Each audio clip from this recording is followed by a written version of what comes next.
Pak Prabowo nggak berani tetapkan status bencana nasional karena takut usaha sawitnya diusut.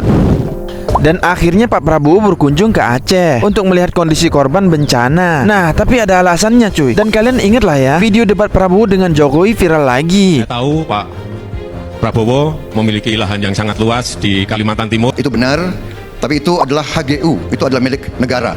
Jadi setiap saat negara bisa ambil kembali, dan kalau untuk negara saya rela mengembalikan itu semua. Nah, akhirnya netizen pada menyelidiki perusahaan kepala sawit Prabowo dan ketahuan nama perusahaan itu PT Tusam Hutani Lestari dan luasnya mencapai 97.000 hektar. Bahkan pernah mengalami masalah saat Prabowo tidak berkuasa. Aset saya, pabrik saya yang mandek karena saya tidak dapat kredit, karena saya tidak berkuasa 20 tahun. Kabarnya karena takut diselidiki, akhirnya Prabowo mengubah pidatonya dari jangan takut menanam sawit. Saya kira ke depan kita juga harus tambah tanam kelapa sawit. Nggak usah takut. Apa itu katanya apa? Membahayakan deforestation, ya kan? Setelah berkunjung ke Aceh, berubah jadi pidatonya pelestarian hutan. Dan iklim, pemanasan global, kerusakan lingkungan, ini menjadi tantangan yang harus kita hadapi.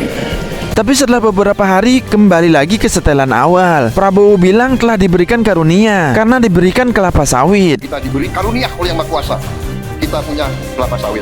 Kelapa sawit bisa jadi BBR, bisa jadi solar, bisa jadi bensin juga. Dan Gubernur Aceh sampai menangis cuy karena bencana ini tidak distatuskan sebagai bencana nasional. Status bencana yang bukan status bencana nasional, apakah itu menyulitkan Mualim sebagai Gubernur Provinsi Aceh menangani bencana ini?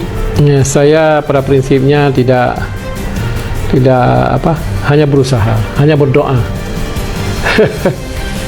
Nah, menurut kalian Pak Prabowo ke Aceh untuk mengecek kondisi kebunnya atau kondisi rakyatnya cuy? Aku suka mengulik hal aneh di pemerintahan. Follow agar kalian tahu siapa yang aneh di sana.